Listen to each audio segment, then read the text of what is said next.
Alright, what's going on, guys? Trev back again, here to bring you another video. This one's going to be doing my weekly review for this week's episode of Game of Thrones Season 7. This is for episode 2. It's called Stormborn.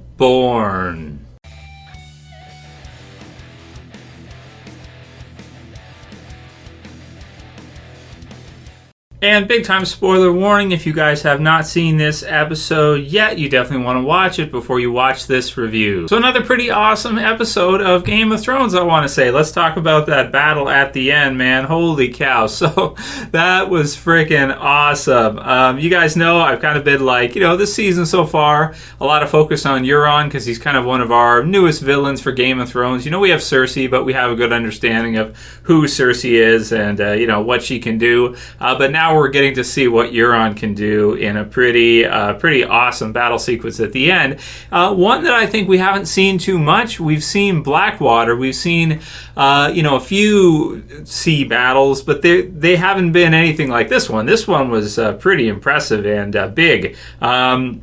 Really cool when, probably my favorite part is when Euron drops the drawbridge or, fancy, cranking drawbridge on him, comes across and he's got all his armor on, he's got some pretty sweet, heavy duty, manly weapons. That's what I want to say this one. Euron is a pretty good villain, man, so far from what we're seeing. I'm not going to put him up there yet, the ranks of Ramsay or Cersei, some of the others we've had, but he's making good progress in only a few episodes already. I thought that this was really cool stuff to see him kind of come through and start beating the crap out of the sand snakes and Yara, and I like it because they all keep coming at him. He's getting stabbed and stuff like this, and he's just like, he's loving it. He's just lit up. You can see his face. He's like, let's do this. So, of course, you guys know I have a soft spot in my heart for villains that are, in one way manly, but in another way very psychopathic and crazy, and really enjoying the battle, really enjoying the heat of the moment for sure.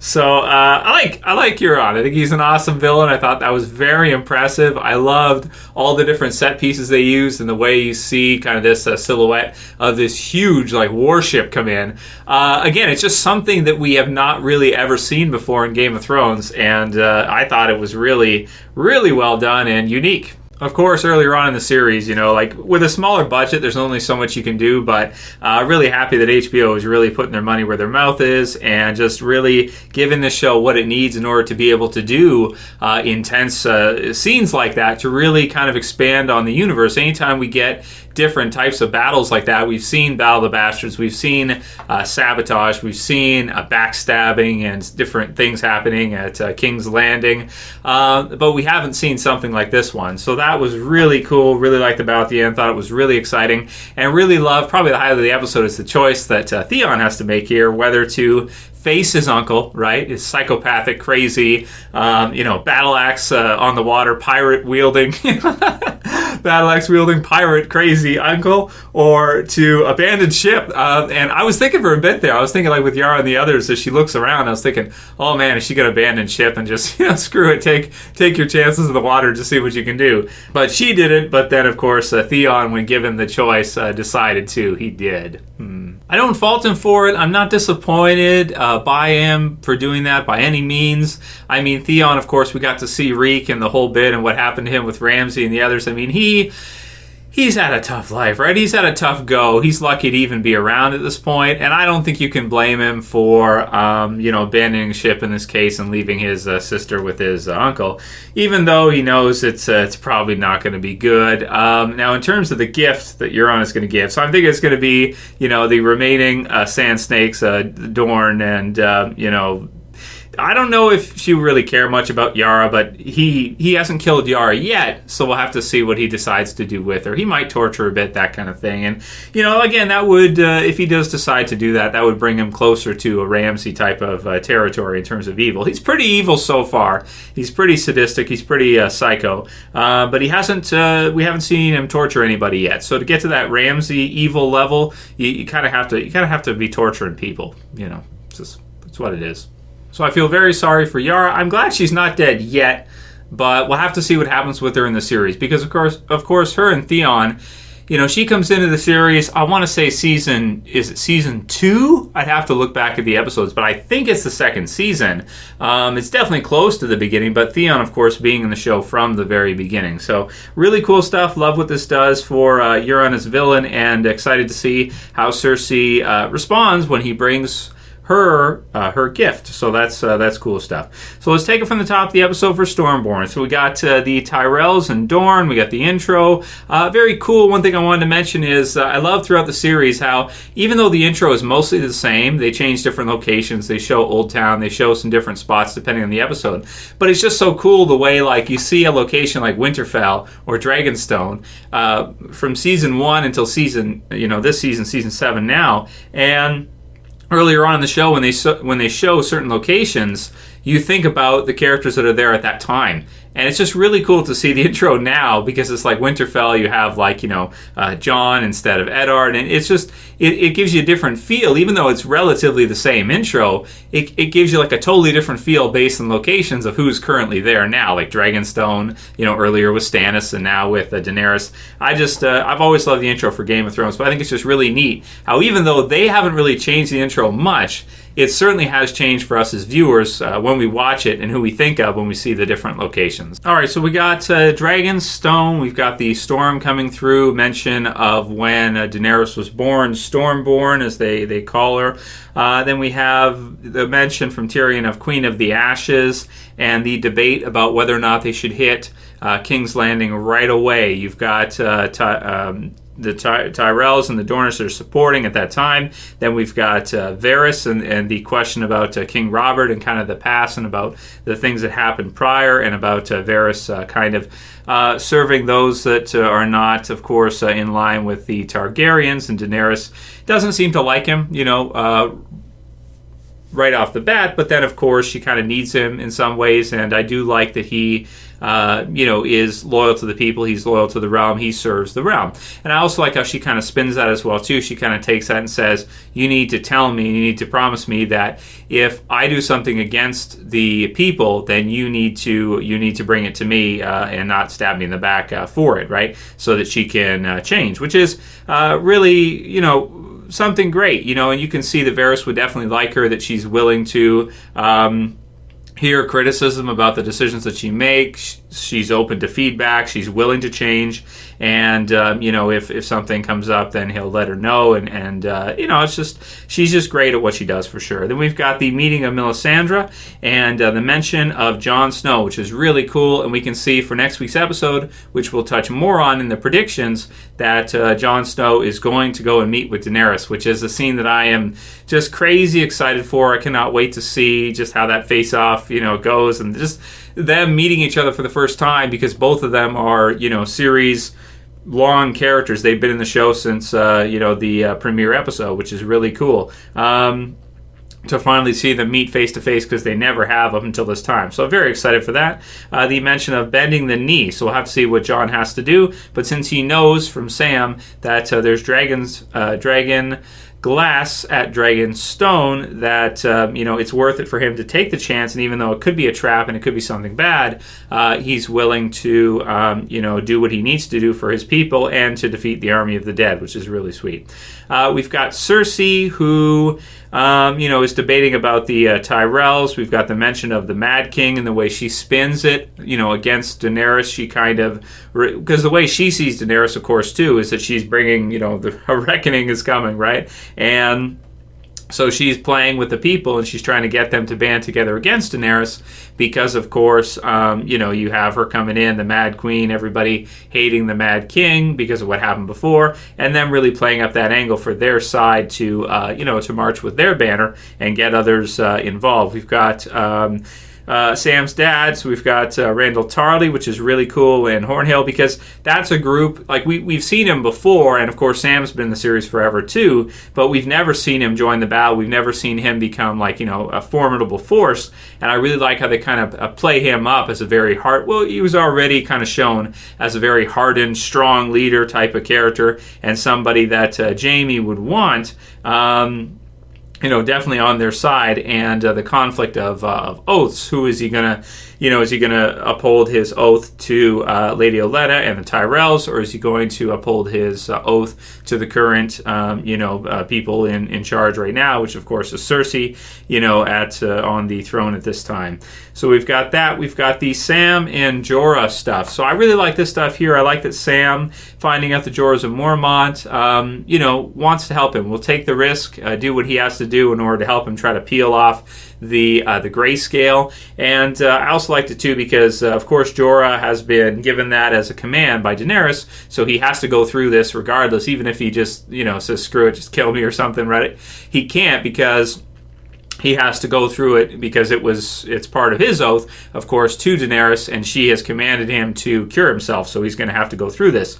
So really great scene, really painful and stuff, as you can see it start to kind of peel off. And I really like Sam, really like how he's been used in the series all throughout. I think it's also cool that he survived, because he's kind of an unlikely survivor. You wouldn't think Sam would last all the way through up until now, but he has, and he's become so useful for Jon and the others. It's just really cool to see.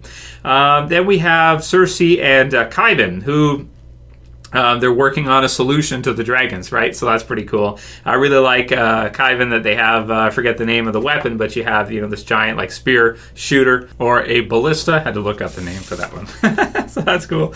But I did like the scene to see that, and also that Robert had kept the skulls of the earlier dragons, of Aegon's dragons, and you see the one spear go right through the head of it. So that was pretty cool, and that's exciting to see if they're going to be able to actually hit any of the dragons if this all breaks out. Also, which is interesting too, is whether or not Yara and the others would have been correct, and maybe it would have just gone better had they have just ransacked and they had just gone right at King's Landing right away, instead of waiting at all and taking all their armies and all their forces and just marching straight towards it. I tend to think it probably would have been better if they'd have just all attacked it at once, but that said, it's a TV show, so not to, blame it for this or explain it with it being contrived, but at the same time, it's a whole season. They can't just have them attack King's Landing right away with all their forces all at once. And also, I think Tyrion is a bit smarter than that, and he might not favor such a strategy to just attack. But as we got to see things from the other perspective, had they have done that before Cersei and the others would have a chance to really prepare for any kind of defensive, because right now, as we can see, they really are not ready for that kind of attack. Had they have just gone right at them, they probably would take it pretty quickly without as many deaths. As we've already seen with, on the seas, and Euron attacking the other Greyjoys, of course. So we've got the Unsullied. So we've got the Dornish and the Tyrell, or the Tyrells that are going for the capital. Bring your own. So then we've got the Unsullied going to Casterly Rock. So that's another thing. Tyrion wanting to take the Lannisters home from them. So that's one. And then we have Olenna speaking alone with Daenerys, and I like this one from her. She says, "You're a dragon, be a dragon," and I like that as well too, because I think what she sees that Daenerys has a lot of hesitation towards hurting others and towards taking the throne, but the only way really she's going to be able to take it is through force, it seems. She's going to have to take it from Cersei. And also Cersei is one where Cersei is going to be willing to do absolutely anything, any means necessary to win this, regardless. Now, that's a huge advantage, for Cersei, and I think Olenna sees that. You have one player in the game that is willing to do absolutely anything, regardless, no matter what it is, to win this thing. The other player on the other side, though, wants to stick with some form of morality, and wants to be good, and wants to be somebody who, doesn't really hurt others, and wants to create peace. But I love Olenna's guidance to her that, it really, that's kind of a luxury you probably can't afford against Cersei. When you're facing Cersei, you're probably not going to be able to do that. It's going to get dirty. It's going to get messy. She's going to make it that way. And for you to try to, keep the moral high ground against someone like that is a big disadvantage. When she has so much in the way of forces, she has so much in her corner. Already, we're starting to see maybe her kind of reluctance to, go after this start to backfire against her and hurt her back. So that's good stuff. So we've got all of that. We've got the scene with Harry or Arya and Hot Pie is fun. So I like that, drinking the ale and stuff, and her finding out finally that Jon won the Battle of the Bastards and that he sits on the throne, King of the North. And Arya is just like, you see her eyes kind of light up like this is an epiphany. At first she doesn't believe it, but it's like, just something like her whole plans have changed and she marches the other direction. And later on is confronted by who she thinks is Nymeria. But it seems that maybe she's not. The Alpha Wolf that comes up at the end. The Alpha Wolves, they're the last to approach. They walk at the back while all the other ones walk ahead. So that was kind of cool. I liked that sequence a lot, and how big the wolf was. The dire wolf was really cool. Whether or not it was Nymeria, I'd have to check the pictures and think about this for a bit. You guys can write your comments below on what you think. My interpretation was that it actually was, but that it doesn't quite recognize Arya anymore. Or this is the significance I would take. Maybe I'm giving them too much credit, but this is the way I would look at this scene. I would look at the scene as Nymeria thinks it's her, but then when she gets close enough to actually see her and kind of maybe smell her, this kind of thing, she doesn't see it as Arya anymore, or maybe she'll kind of follow her, she'll kind of try to figure it out. So we may see her again if it is her. But the way I looked at it was that she sees Arya, but it's not really Arya anymore. It's not the Arya that she knew. It's kind of a faceless person at this point, or somebody that has changed so much that it's not really the same at this point. So that's the way I read the scene. But again, write your comments below. Let me see what you guys think about whether or not it was really her dire wolf, or it was just whatever, just some other wolf that happened to be out there. Either way, it was a cool scene, and I'd like to see something like that again. Maybe the pack will follow her as she heads north, and I think that'd be pretty cool. So we've got all that. We've got Jon and his speech and the mention of the army of the dead, which everybody hasn't really seen, and that you got to be thinking from their perspective that they're kind of like what? They're not quite sure 100%. We've got the question of risk and whether or not they should do it. Everybody basically says no, but Jon decides that he's going to, which I love because I really want to see that scene. I was like, oh, don't talk him out of it. I want to see this, right? So then we've got Sansa who says no, and Sansa will stand guard for him, with him going to meet with Daenerys. Then we've got kind of the statue, one of them of Eddard, Littlefinger coming to talk to Jon about Catelyn and her underestimating him. And, Jon saying, you don't belong down here. And then he's kind of upset. Littlefinger's upset that he didn't even get a thank you, and he kind of saved them in the battle and helped them out. And I kind of like the way he kind of grabs at Littlefinger, because it reminds me a lot, Jon grabs him. It reminded me a lot of exactly what Eddard did earlier on in the series when he grabbed him and called him a little man. Like, you're a funny little man, right? As he's grabbing him and kind of wringing his neck type of thing. So that was kind of cool that Jon kind of did the same thing that Eddard did back in season 1 at this point. I just thought that was really kind of a nice touch, that it was so similar to see their meeting, and it being so similar to the last kind of meeting or one of the meetings anyway, for Eddard with Littlefinger. So we'll have to see what Littlefinger does now. Is he going to double cross Jon after that, and how that's going to go? It's going to be interesting to see. And then we have, of course, let's see, the Water of the Greyjoys rolling up, the Dornish, of course, the Sand Snakes, and everything that happened with that, and the awesome battle at the end. So really great stuff. Really love the episode, especially the end sequence. Loved it a lot because we haven't seen anything like that before.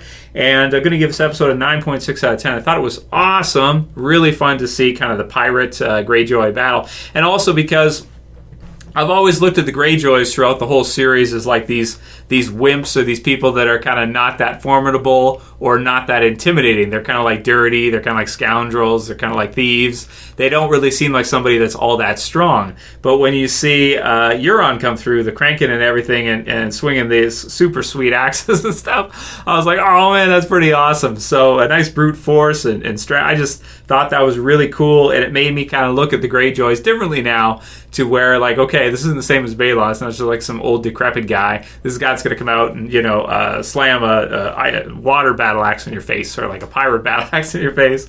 So really thought that was super cool, and really love the fire and everything flying and all that. So really sweet stuff. So that'll be it for my review, guys. I love the episode. I'll be back again in about an hour for the predictions on what I think is going to happen in episode 3. But you guys got to rate your comments below. A lot of different scenes in this one, some different development, and want to see how you guys read it. What was your interpretation? If you like this video, please thumb it up below. You can also share and favorite. And if you're new and you want to subscribe to the channel, bottom left to subscribe. Be back soon, guys, and send me those questions for the Q&As for this week, by the way.